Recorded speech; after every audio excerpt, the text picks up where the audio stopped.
On behalf of RSA and Carasoft, we would like to welcome you to today's podcast with Deputy Director Nitin Natarajan from the Department of Homeland Security, Cybersecurity and Infrastructure Security Agency. The Deputy Director explains the importance of the public sector as it relates to cybersecurity. As the industry continues to move forward to address huge challenges the public sector faces, the partnership of organizations is more important than ever. After listening to this podcast, check out the Fireside Chat with Deputy Director Nitin Natarajan, where co-chairs for the Coalition of City CISOs continue the conversation with the Deputy Director. My name is Michael Maxman. I'm the City Chief Information Security Officer for the City and County of San Francisco. And today, I have the pleasure to introduce our keynote speaker, Nitin Natarajan, who serves as the Deputy Director for the Department of Homeland Security's Cybersecurity and Information Security Agency. In this role, he supports the CISA Director overseeing the Cybersecurity Division, the Infrastructure Security Division, the National Risk Management Center, and the Emergency Communications Division. His operational support responsibilities are to ensure a holistic approach to critical infrastructure protection across physical and cyber risk activities.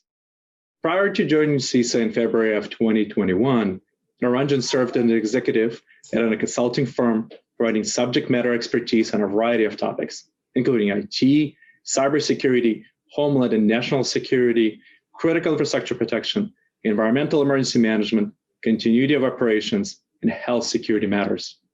Deputy Director also held a number of federal government roles, including serving as the Deputy Assistant Administrator for the Office of Land and Emergency Management at the U.S. Environmental Protection Agency, the Director of Critical Infrastructure Policy at the White House National Security Council, and as the Director of U.S. Health and Human Services, overseeing their critical infrastructure, continuity of operations, and medical logistics programs. He also has experience working at the state and local government levels, especially relevant for our local government track. Deputy Director Nitin Natarajan started his career spending 13 years as the first responder in New York, including service as a flight paramedic. He was the commander of the Federal Medical Response Team based in New York and has extensive experience deploying to natural and man-made disasters throughout the nation. He holds an undergraduate degree from the State University of New York and a graduate degree from the United States Naval Postgraduate School. Welcome, Deputy Director, and thank you so much for taking time to present to all the local government cybersecurity leaders. Good afternoon. Thanks for having me here today, and thanks to the City Council of CISOs for inviting us here today to have an opportunity to talk with all of you and to stress the importance of public sector as it comes to cybersecurity as we continue to move forward together to address what is a huge challenge that we're facing today and will continue to face as we move ahead. As mentioned, my name is Nitin Natarajan. I'm the Deputy Director here at CISA at the Cybersecurity and Infrastructure Security Agency at DHS. So almost 3 months to the day since I came on board, so it's exciting to be here. And it's interesting to look back that it's only been 3 months. It feels like it's been longer at times, but also with a lot going on, both here in DC, but also throughout the nation and throughout the world on this very important topic. I know that the theme this year for the RSA conference is resilience, and this really hits home to me because it's really one of the things that we focus on here at CISA, both within the cybersecurity and the infrastructure security space, is how do we work together to build resilience across the nation and internationally with a lot of our partners around the globe. As a lead federal agency for protecting the nation's physical and cyber infrastructure, we're dedicated to enhancing the resilience of our nation's vital systems and functions. In these efforts, our job is to take on some of the biggest challenges facing both government and industry, from securing large federal networks to responding to incidents at private organizations to securing our election systems. When protecting these vital systems, we are challenged with managing risk in both the physical and digital worlds. And whereas once possible to really define these perimeters around a single system or a high-risk asset, we know that that's less possible and more challenging day to day, that nexus between the cyber and physical worlds have collided, and that those borders no longer exist. Though they also don't exist geographically. We know that issues domestically are not isolated to our nation, and that we need to work collaboratively around the world with partners in order to address these effectively. Nowhere in my mind is this more challenging over the past year than the cybersecurity issues that face our cities and towns around the country and face a lot of our state, local, tribal, and territorial partners. As we talk about often in the federal government, we'll hear folks talk about the SLTT, right? The state, local, tribal, and territorial partners. But having sat in some of those seats myself, I recognize that there's a vast difference between each of those, and they need to be treated individually because the challenges that they're facing, the nuances to a state government versus a local government versus a tribal government and a territorial government are different.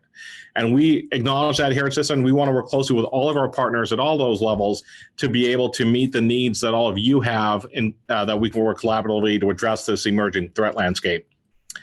While connectivity and technological innovation has provided new opportunities for our cities and towns to provide essential services, such as our emergency services or public utilities, to the American public, emerging technologies have also provided new opportunities for our adversaries to leverage disruptive capabilities to target these vital services. To add to this concern, many of our state and local partners have unique challenges when facing cyber risks. We all want the best defenses, but money can be an issue, especially for state and local governments constrained by smaller, limited operating budgets and fewer IT staff than similarly sized businesses. Cyber criminals know state and local governments are vulnerable, and they're exploiting those vulnerabilities on a daily basis. When it comes to particular threat tactics, ransomware is becoming an increasingly utilized tactic by malicious actors. Ransomware incidents can severely impact business processes and leave organizations without the data that they need to operate and to deliver mission-critical services. It's an epidemic. It's affecting cities, hospitals, schools, manufacturing, and other critical infrastructure targets that our nation's towns rely upon day in and day out. In 2019, the Multi-State Information Sharing and Analysis Center, or the MSISAC, reported a 153% increase in the number of reported SLTT government ransomware attacks compared to the prior year.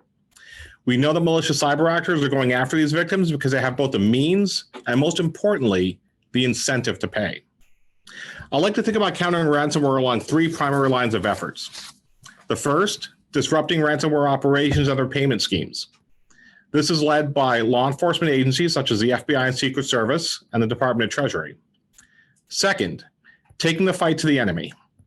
This requires our intelligence, law enforcement, diplomatic, and military communities working together. And third, hardening targets, making our systems more secure and resilient, which CISA leads. CISA's counter-ransomware initiatives, like most of our work, are designed to defend today and secure tomorrow. That means working collaboratively with our federal, state, local, and private sector partners to enhance the security of infrastructure against today's threats and to shape the strategic environment over the long term. In the case of ransomware, that means near-term efforts, such as sharing alerts on new ransomware campaigns like we did in collaboration with the FBI and the Department of Health and Human Services late last year when we had credible information about a threat to hospitals. It's providing best practices on how to prepare and respond to ransomware incidents, such as the guide that CISA and the MSISAC released last year, and our efforts to raise awareness of the threat and what everyone can do, such as our recently launched outreach campaign to reduce the risk of ransomware. Over the long term, we want to see what more we can do to evolve national level capabilities to block emerging types of ransomware and foster the market for scalable protective innovations. None of this is easy. And unfortunately, if the business model remains viable, we are unlikely to see a significant reduction in the activity from ransomware actors. Until then, we need to do everything we can together to reduce the likelihood that they are successful. Compounding the complexity of the increase of ransomware attacks, malicious actors are relentlessly exploiting vulnerabilities. These vulnerabilities may be introduced during any phase of the product lifecycle. This evolving threat is no more evident than in the recent cyber campaigns that have occurred over the past several months. In December, we were alerted of an ongoing cyber espionage campaign, most likely going on since September of 2019. A few weeks ago, the White House released a statement formally attributing the supply chain compromise to Russian Foreign Intelligence Service actors. This compromise has targeted government and private sector organizations and has been found in the Orion versions of SolarWinds products. In addition to the attribution announcement on April 15th, CISA released a joint cybersecurity advisory with our interagency partners, alerting the public that Russian Foreign Intelligence Service actors have been scanning for and exploiting vulnerabilities to compromise U.S. and allied networks, including national security and government-related systems. I encourage everyone tuning in today to go to our supply chain compromise site on CISA.gov for further information on these targeted vulnerabilities and take the necessary mitigation measures. In early March, we were alerted of another cyber campaign. CISA, along with our industry and federal interagency partners, disclosed previously unknown vulnerabilities in the Microsoft Exchange products. Successful exploitation of these vulnerabilities would allow an attacker to gain persistent system access and control of an enterprise network. The exploitation by a malicious actor could lead to severe consequences, such as the execution of a ransomware attack, physical damage to connected infrastructure, or worse. And just last month, CISA observed active exploitation of vulnerabilities in Pulse Connect secure products, a widely used remote access solution. Successful exploitation of these vulnerabilities could allow an attacker to place malicious code on the appliance to gain persistent system access into the appliance operating in the vulnerable software. Given the severity of these threats, CISA responded swiftly in responding to these cyber campaigns and immediately issued an activity alert, providing the public further information on the vulnerability, further strengthen network security. CISA also issued an emergency directive in both instances that required federal, civilian, executive departments and agencies to take immediate actions to mitigate the known vulnerabilities. While only federal, civilian, executive branch agencies are required to follow our emergency directives, non-federal entities strongly encouraged to follow similar procedures to those described in the directives. CISA continues to work with our government, private sector, and international partners, making needed information and resources available to those affected may quickly recover from these incidents. These campaigns further highlight that our networks are on the front lines of attacks against our nation. In the face of this threat, it is essential we take a whole-of-nation approach to securing our digital networks. In these efforts, CISA has redoubled our focus on working with our partners across all sectors to help prioritize cybersecurity in their decision-making process, while also initiating partnerships and programs to foster innovation. In support of our state and local government partners, CISA offers a number of voluntary programs, services, and products, including cybersecurity risk management and resilience services and tools, technical assistance upon a request, and expanded information sharing capabilities to improve situational awareness of threats, vulnerabilities, incidents, mitigation, and recovery actions. Our technical services range from proactive vulnerability scanning to malware analysis. For example, our cyber hygiene service for internet-facing systems is an automated remote scan that provides a report identifying vulnerabilities and mitigation recommendations to improve the cybersecurity of systems connected to the internet. We also provide prioritized risk and vulnerability assessments for our critical infrastructure partners. These in-depth on-site evaluations include a system-wide understanding of vulnerabilities. CISA provides a full report of vulnerabilities and recommended mitigations following the testing. In addition to providing a menu of cybersecurity services to our partners, CISA prevents and disrupts criminal use of cyberspace by building stronger, improving intelligence information sharing. We work with the intelligence community, state and local governments, private sector entities, network defense, and law enforcement partners around the world to enable closer collaboration and, in the event of a crisis, rapid coordination. When CISA responds to or learns about an incident, like the recent cyber campaigns I mentioned earlier, we take the information we learn and share it with others so that they can protect themselves. Through the sharing and collaboration, we help to minimize the scope and consequences of attacks. In addition to these programs, the past year, we took information sharing with the general public further by releasing products known as CISA's Cyber Essentials and CISA Insights. CISA Cyber Essentials is a guide of actionable items that can help small businesses and government agencies understand and address cybersecurity risk. In addition to the essentials, CISA Insight products provide background on particular cyber threat and vulnerabilities that are being exploited, as well as ready-made set of mitigation activities that non-federal partners can implement. I would also like to highlight that many of the services CISA offers are provided for our regional staff. Within each CISA region, emergency communications coordinators and chemical security inspectors. Our regional staff are located around the country and support all 56 states and territories by providing a unique service to the critical infrastructure community and position owners and operators to enhance security capabilities through a wide range of initiatives. Through our regional staff, CISA is directly supporting owners and operators with tangible risk mitigation solutions. CISA regional staff can help organizations conduct free assessments to identify security vulnerabilities that may help with converging security operations. If you haven't worked with our regional staff yet, I encourage you to reach out to us and get connected with these members of your team. Through our role in providing voluntary services to our critical infrastructure partners, we directly support our state and local partners in protecting and building resilience into their infrastructure. But the partnership works both ways. Through the services we provide, we've gained a better understanding of where risks live within cyberspace, which has helped inform the development of improved products, guidance, and services. We need our state and local partners to continue to partner with us through our various programs so we can get a better understanding of their needs. Since I came on board a few months ago, one of the things that we focused on is how do we look at everything that we do through the eyes of our partners? How do we make sure that the products that we're creating, the activities that we're undertaking, the training that we're conducting, the exercises that we support are meeting the needs of our partners and that are providing value and helping to guide decision-making? They're helping to better inform decision-making at the state and local levels. So we want to continue to do that as we continue to enhance our partnerships, to build our partnerships, and to sustain existing partnerships. We've identified several key actions cities should implement in order to effectively defend against and reduce cyber threats. First, it is essential that organizations update software and operating systems with the latest patches. Outdated applications and operating systems are the target of most attacks.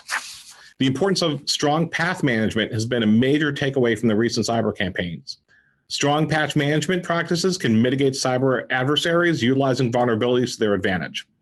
Backing up all critical information to the cloud or offline and testing your ability to revert to these backups is also a practice organizations must routinely adopt. Doing so will help mitigate consequences in the event that an attack does occur. The value of implementing basic cyber hygiene leads into my second key recommendation, which is the importance of educating staff on basic cybersecurity. Humans tend to be the weakest link in the security vulnerability chain, and users often do not understand the larger implications of their actions. I'm a firm believer people will click on anything. I'm also a firm believer if I'm going to get $1 million, it's not going to be via email. Poor password practices, clicking on unsafe URLs, opening attachments and unsolicited emails, and improper configuration are just a few human errors that lead to security threat, many of which could be mitigated. While it is important to hold your own staff accountable for their security practices, it's also critical to require your outside vendors to employ strong IT security. Outside vendors should be just as secure, if not more secure, than your own organization.